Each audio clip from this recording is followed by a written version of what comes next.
ایک بزرگ فرماتے تھے اگر کسی کو تم برائی میں بھی دیکھو تو یہ سوچو ہو سکتا ہے اس کی زندگی کی آخری برائی ہو اور پھر وہ توبہ کر لے، اور میری زندگی کی ہو سکتا ہے یہ آخری نیکی ہو، مجھ سے کوئی گناہ سرزد ہو جائے۔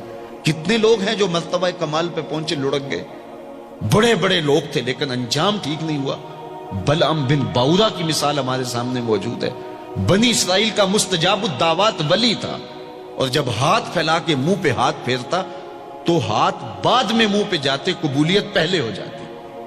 لیکن اسی کے بارے میں قرآن نے کہا نا، مثلہ کمثل الکلب، اس کی مثال کتے کی مثال ہے۔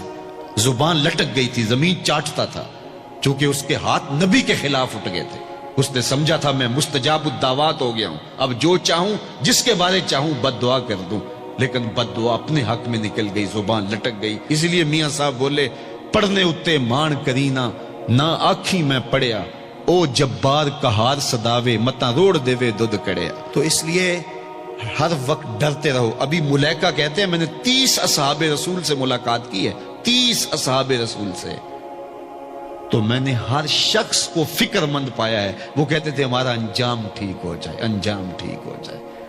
حضرت سیدنا ابو بکر صدیق رضی اللہ تعالیٰ عنہ، جن کے بارے میں میرے رسول کی زبان سے لفظ نکلے، ابو بکر فی الجنہ، ابو بکر جنتی ہے، لیکن وہ کہتے ہیں ایک چڑیا کو دیکھ کے شاخ پہ بیٹھی ہے، کہا واہ چڑیا کتنی موج ہے تجھے، ایک شاخ سے اڑتی ہے دوسری شاخ پہ بیٹھ جاتی ہے، اور قیامت کے دن تیرا حساب بھی نہیں ہوگا، پھنسے تو ہم ہیں جن کا حساب ہوگا۔ یہ وہ لوگ ہیں جن کی زندگی دیکھیے، ان الشیطان یفر من ظل عمر، عمر وہ ہے جس کے سائے سے شیطان بھی بھاگتا ہے، لیکن وہ کہتے ہیں کاش میں مٹی کا ڈھیلا ہوتا۔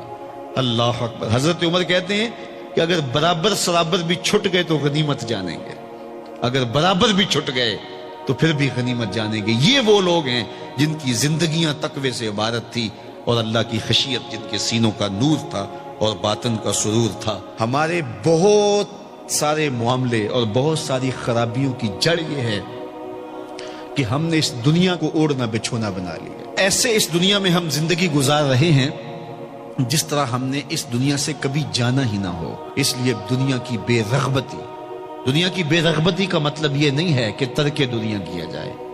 اس پر صوفیاء نے جو بات کہی وہ بہت خوبصورت کہی۔ وہ کہتے ہیں کہ دنیا کے اندر ایسے رہو جس طرح کشتی پانی میں رہتی ہے، کہ کشتی پانی میں رہتی بھی ہے لیکن پانی کو اپنے اندر آنے بھی نہیں دیتی۔ تم دنیا میں رہو، دنیا تمہارے اندر نہ رہے۔ اگر تم دنیا میں رہو گے تو خیر ہے، اگر دنیا تمہارے اندر رہی تو پھر کچھ نہیں بچ پائے گا۔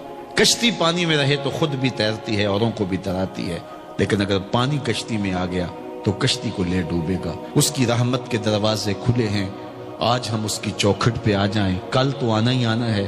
پھر جو کفن میں منہ چھپا چھپا کے آتے پھریں گے، کیا اچھا ہو کہ خود کھلے منہ سے اس کی رحمت کے دروازوں پہ آ جائیں۔ اس کی رحمتیں آواز دے رہی ہیں، یا ایھا الانسان، او بھاگنے والے انسان، او نسیان کے پتلے، او بھولے ہوئے، او بھٹکے ہوئے، راستہ چھوڑ کے جانے والے، مالک کی رحمت کی آغوش کو ترک کر دینے والے، آجا پلٹ کے، ما غرک بربک الکریم، آجا تیرا رب بڑا ہی کریم ہے۔ قبل اس سے وہ ماننے سے انکار کر دے، توبہ کا دروازہ بند ہو جائے، سورج مغرب سے طلوع ہو جائے، پھر بندہ ہاتھ کاٹے۔ کسی نے چیخ چیخ کے مجھے کہا تھا، کوئی رو رو کے ترلے منتیں کر کے مجھے کہتا تھا، میں اس کی بات کو نہ سنا، کاش کہ اس کی پکار کو سن لیا ہوتا، اس کی آواز پہ لبیک کہہ دیا ہوتا، اور میں اس کے ساتھ چل پڑتا، اور وہ مجھے انگلی تھام کر محمد عربی کی چوکھٹ پہ پہنچا دیتا، تو آج یہ رسوائیاں میرا مقدر نہ ہوتی۔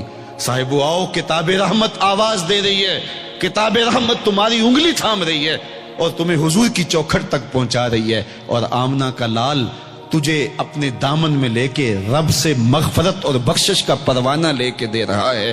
مجرم ہو تو منہ اشکوں سے دھوتے چلے آؤ، آؤ در تواب پہ روتے چلے آؤ، قرآن میں مذکور ہے بخشش کا طریقہ، سرکار کی دہلیز سے ہوتے چلے آؤ۔